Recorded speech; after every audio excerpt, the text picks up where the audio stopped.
नमस्कार, स्वागत है आप सभी का UP triple S C ANM नई भर्ती 5272 में। आपने फॉर्म फिल कर लिया हो या फिर आपको फॉर्म अभी भरना हो या फिर आपको भी करेक्शन करना हो या फिर आपने करेक्शन भी कर लिया हो, आप सभी इस वीडियो को ध्यान से ज़रूर सुने।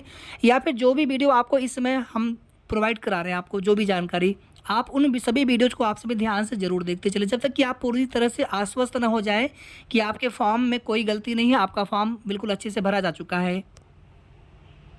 और अगर आप फॉर्म अपना भर चुके हैं तो आप अपने फॉर्म की जो प्रिंट आउट मिली होगी, पीडीएफ भरे हुए फॉर्म की, उस प्रिंट आउट को, उस पीडीएफ को आप लोग 4 बार 5 बार 6 बार अच्छे से ध्यान से एक एक चीज़ों को देख लीजिए, पढ़ लीजिए कि उसमें कोई गलती तो आपसे नहीं हो गई है जाने अनजाने में, या साइबर कैफ़े वाले से जो फॉर्म जहाँ से भरवाए होंगे उनकी वजह से कोई गलती तो नहीं हो गई है, क्योंकि उसमें फिर दिक्कत आपको सिर्फ होनी है बाद में वेरिफिकेशन के समय। तो एक एक चीज़ों को बहुत ध्यान से आप सभी देखते चलेंगे। और यहाँ पर आपको हम बहुत कुछ ऐसी चीज़ें भी बताने वाले हैं जो कि जाने अनजाने में हो सकता है कि आपका ध्यान वहाँ पर न गया हो, और हो सकता है कि अनजाने में आपसे गलती हो गई हो। बस हमारी कोशिश ये है कि जब तक फॉर्म फिल का समय है 27 नवंबर तक या फिर करेक्शन का समय है, उस डेट तक सभी बहनों तक जो भी हम जानकारी दे रहे हैं वो जानकारी आप सभी तक पहुंचे और किसी भी बहन से फॉर्म भरने में कोई भी गलती आपसे न हो। कुछ गलतियां तो ऐसी हो रखी हैं पिछली वाली भर्ती में कि आपको पता भी नहीं चला होगा, शायद आप अभी भी आप न जान पाए हो कि आपका सिलेक्शन किस वजह से नहीं हो पाया था। तो प्लीज़ ऐसी कोई भी गलती आप इस वाली भर्ती में आपके फॉर्म आवेदन में न होने पाए। कुछ सिस्टर ने अपने पेट 2023 के फॉर्म में ही गलती से यहाँ पर गवर्नमेंट एम्प्लॉय कर रखा है, जबकि आप गवर्नमेंट एम्प्लॉय है नहीं। आप एनएचएम संविदा पर जॉब कर रहे थे या फिर कहीं आप प्राइवेट कुछ कर रहे थे, तो गवर्नमेंट एम्प्लॉय तो आप है नहीं। फिर यहाँ पर आपने कुछ ईयर, कुछ महीना, कुछ दिन भी फिल कर दिया होगा, या जहाँ से भरवाया होगा उन्होंने फिल कर दिया होगा। तो ये तो संशोधन अभी हो नहीं पा रहा है करेक्शन में जा करके। तो इसमें क्या करेंगे, सबसे पहले इन तीनों में यहाँ पर क्लिक करेंगे तो उसमें 0 0 फिर 1 2 3 4 ऐसे ऑप्शन आते जाएंगे। तो इन तीनों में 0 0 सेलेक्ट कर लीजिए, कम से कम जो करेक्शन हो सकता है उतना कर लीजिए। ये तो आप अभी neighbour employment in Uttar Pradesh, तो आप उस पर तो सेलेक्ट कर नहीं पाएंगे, अभी वो ऑप्शन शो नहीं होगा क्लिक करने पर। लेकिन इन तीनों को 0 0 जरूर कर दीजिएगा, यानी आपने कोई जॉब, कोई सर्विस आपने गवर्नमेंट एम्प्लॉय के तौर पर नहीं की है। इसके बाद फिर अगर संशोधन की जो लास्ट डेट है फॉर्म आवेदन के बाद 28 से लेकर के 4 दिसंबर, उसमें अगर इसमें संशोधन हो पाया तो ठीक है, नहीं हो पाएगा तो फिर इसके लिए आपको एक एफिडेविट बनवा लेना होगा। अगर यहाँ पर ये ऑप्शन चेंज हो गया तो फिर तो कोई दिक्कत नहीं है, लेकिन फिलहाल में करेक्शन में आप सभी लोग यहाँ पर 0 0 जरूर कर दीजिएगा, ठीक है। इन सभी को भी देख लीजिएगा, अगर आपके पास हो तभी आप यस करिएगा, अदरवाइज सभी जगह नो नो होना चाहिए। अब जो सिस्टर ईडब्ल्यूएस से फॉर्म भरी है, पहले या न भरी हो, अगर आपको ईडब्ल्यूएस लगाना होगा तो सबसे पहले आपको अपना फॉर्म कंप्लीट भरना होगा, सभी लोगों को, जितने भी ईडब्ल्यूएस की सिस्टर हैं। उसके बाद फिर आपको अपनी ईडब्ल्यूएस की डिटेल फिल करनी अनिवार्य है। यहाँ पर भी यस करेंगे, यहाँ पर भी यस करेंगे, यहाँ पर सर्टिफिकेट नंबर, यहाँ पर इशू डेट और यहाँ पर अथॉरिटी नेम और तहसील का नाम, ये सभी आप सभी ईडब्ल्यूएस की बहनों को फिल करना अनिवार्य है। करेक्शन में आप इसको फिल कर पाएंगे, फॉर्म भरते समय एडिट नहीं होगा ये डिटेल, लेकिन जब करेक्शन में तुरंत करेक्शन भी कर सकते हैं फॉर्म भरने के तुरंत बाद। तो करेक्शन में जाएंगे तो यहाँ पर हो जाएगा, और ये यहाँ पर जनरल ही शो करेगा, जनरल से कोई दिक्कत नहीं है। आप लोगों के मन में डाउट है कि हम ईडब्ल्यूएस में तो यहाँ पर जनरल क्यों शो हो रहा है, तो जनरल से ही जो अभ्यर्थी होते हैं और इकोनॉमिकली वीकर सेक्शन में आते हैं तो वही लोग तो ईडब्ल्यूएस लगा पाते हैं, यानी कि जो लोग ओबीसी, एससी, एसटी में अधिसूचित नहीं होते हैं, तो जनरल यहाँ पर शो करेगा, इससे कोई दिक्कत नहीं है। और ये डिटेल भी आपके भरने के बाद, ये डिटेल भी आपके फाइनल प्रिंट आउट में शो होना चाहिए। जनरल भी रहेगा, उससे कोई दिक्कत नहीं है। ईडब्ल्यूएस अगर डिटेल अगर यहाँ पे शो होती तो आप फिर ईडब्ल्यूएस में कंसिडर किए जाएंगे। एज रिलैक्सेशन के लिए किनको किनको यस करना है अभी आगे बताएंगे, बहुत ध्यान से आप सभी एक एक चीज़ों को ध्यान से सुनते चलेंगे, देखते चलेंगे। बहुत सारी गलतियां आप सभी से जाने अनजाने में हो चुकी है, उन गलतियों को समय रहते ठीक करना है। तो प्लीज़ आप सभी वीडियो को जितना हो सके शेयर जरूर कर दीजिएगा सभी बहनों तक, सभी तक वीडियो जाना चाहिए। जो भी इधर की अभी हाल फिलहाल में जितनी भी हम वीडियो अपलोड करते हैं अभी फ़िलहाल में या आगे अपलोड करेंगे, ठीक है। तो जब तक आप पूरी तरह से आश्वस्त ना हो जाएं कि आपका फॉर्म बिल्कुल सही है, तब तक आप सभी वीडियो को भी ध्यान से सुनते चलें, और कुछ भी गलती हुई हो तो उसको सही करने का प्रयास आप सभी जरूर करेंगे। यहाँ पर देखिए आप सभी, अगर आपको एडिशनल एज रिलैक्सेशन चाहिए अपने एनएचएम में संविदा पर ड्यूटी के आधार पर, इसके अलावा किसी और रीजन से नहीं, ध्यान दीजिएगा।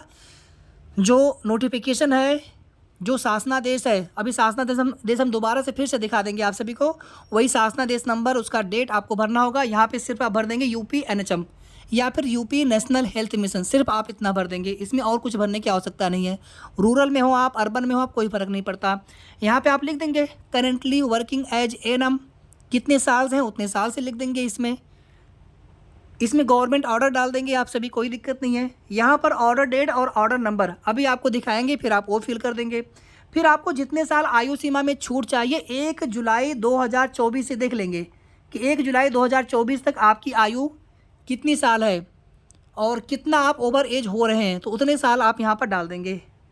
मान लीजिए सपोज दैट आपकी आयु 1 जुलाई 2024 तक, सपोज दैट आप 2 साल या 3 साल ओवर एज हो चुके हैं, या 3 साल 1 दिन या 3 साल 2 दिन ओवर एज हो चुके हैं, तो 4 साल भर दीजिएगा यहाँ पर।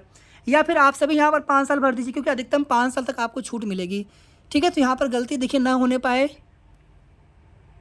अब एडिशनल एज रिलैक्सेशन वाला ये जो डिटेल है, किनको फिल करना है, किनको यस करना है। अगर आप ये वाला पैरा ध्यान से देखेंगे तो आपको सब कुछ यहीं पर समझ में आ जाएगा। सब कुछ, आपको कहीं से कुछ भी देखने सुनने की आवश्यकता नहीं है। बशर्ते आप लोग नोटिफिकेशन को, फिर अपने भरे हुए फॉर्म को या फॉर्म भरते समय एक एक चीज़ों को ध्यान से पढ़ते तो चलिए सब कुछ आप समझ जाएंगे। यहाँ पर देखिए क्या लिखा हुआ है, additional age relaxation other than above reasons, यानी कि अपने कास्ट के आधार पर। मान लीजिए आप जनरल EWS में तो 40 साल है, OBC में 3 साल संभवतः आयु सीमा में छूट का प्रावधान होता है, इसको 43 ही मान के चलते हैं। SC ST में 45 मान के चलते हैं। अगर आप किसी गवर्नमेंट सर्विस में हैं, हालांकि कोई होंगे नहीं, अगर होंगे तो वहाँ पर भी आपको लगभग 5 साल आयु सीमा में छूट मिल जाती है। या फिर आप सब कैटेगरी यानी फ्रीडम फाइटर, एक्स सर्विसमैन में अगर आप हैं तो वहाँ से भी आपको 5 साल या उससे ज़्यादा की भी छूट मिलती है। उसके अलावा अगर आपको और अतिरिक्त छूट चाहिए NHM संविदा की नौकरी के आधार पर, तभी आपको यहाँ पर यस करना है। मतलब मान लीजिए आप OBC में, तो आपको यहाँ पर ये भरने की आवश्यकता है नहीं। हालांकि हमने सजेस्ट किया था कि आपको जैसा उचित लगे आप लोग फॉर्म फिल कर लीजिए अपने स्तर से। हमारा काम है आप सभी को जानकारी, सही जानकारी देने का पूरा प्रयास करना।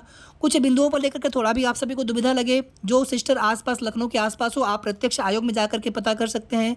बाकी हम अपने स्तर से आप सभी को बिल्कुल सही जानकारी ही देने का प्रयास करते हैं। फिर भी हो सकता है कभी जाने अनजाने में कुछ चीज़ें बताने में मिस्टेक हो रखी हों।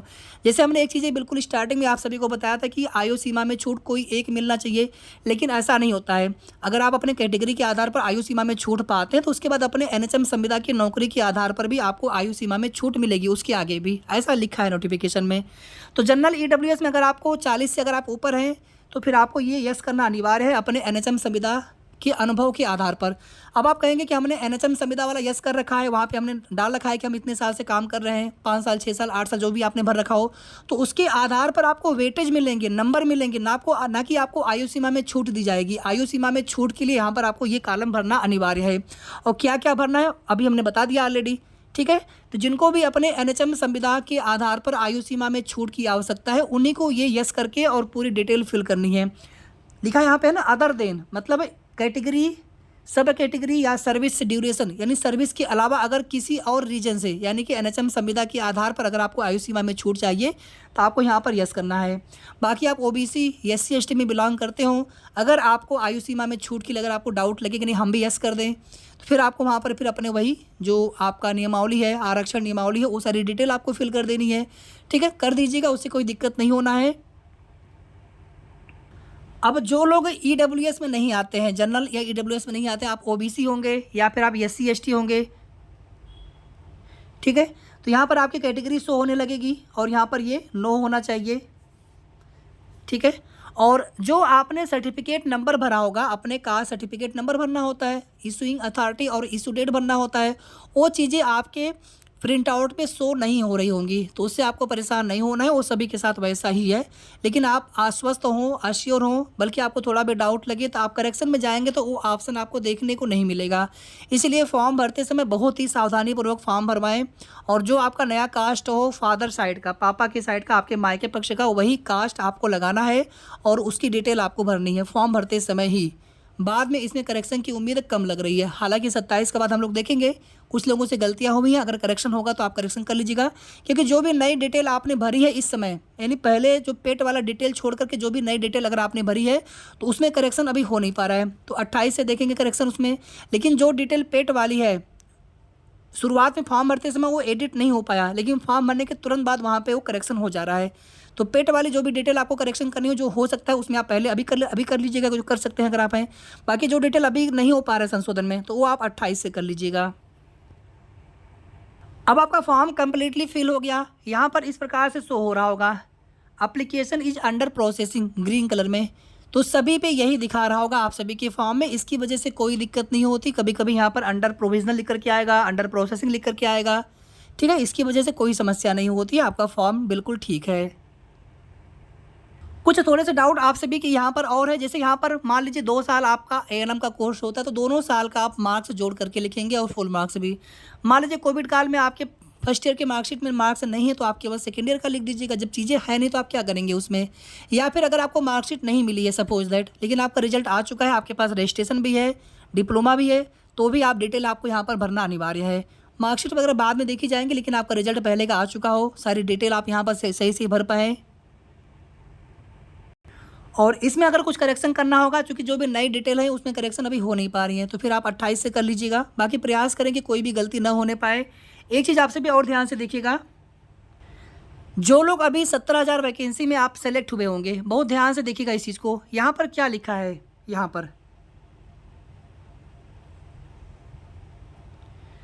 यहाँ पर ये लिखा है कि experience age on the last date of application in complete years. मतलब जो फॉर्म आवेदन की लास्ट डेट है 27 नवंबर 2024, इस डेट तक आपका अनुभव वर्षों में कितना कंप्लीट हुआ है, महीनों में नहीं। यहाँ पे लिखा है इन ईयर्स, इन कंप्लीट ईयर्स, मतलब कि 1 साल 2 साल कंप्लीट हुआ रहेगा।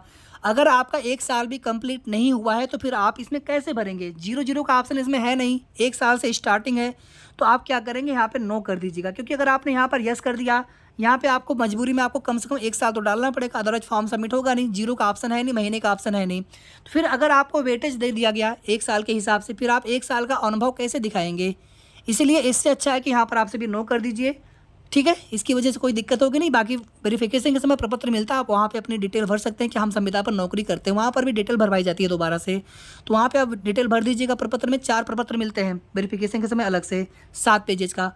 जब वेरिफिकेशन एग्जाम के बाद जब आपका रिजल्ट आ जाएगा डीबी के लिए, जब डीबी होता है तो वहाँ पर 4 प्रपत्र आपको भरने होते हैं, वो डाउनलोड करना होता है एडमिट कार्ड के अलावा, ठीक है। तो ये चीज़ें भी आप सभी को समझ में आ चुकी होंगी कि यहाँ पर कितना कंप्लीट हुआ है आवेदन की लास्ट डेट तक, वही आपको डिटेल भरना है। और अनुभव का ना तो कोई प्रारूप दिया गया है, ना ही अनुभव अभी बनवाने के लिए आयोग ने कहीं पर बोला है। हालांकि सभी अर्हता आपके पास होनी चाहिए। तो अनुभव जो है QR कोड वाला बाद में बन जाता है।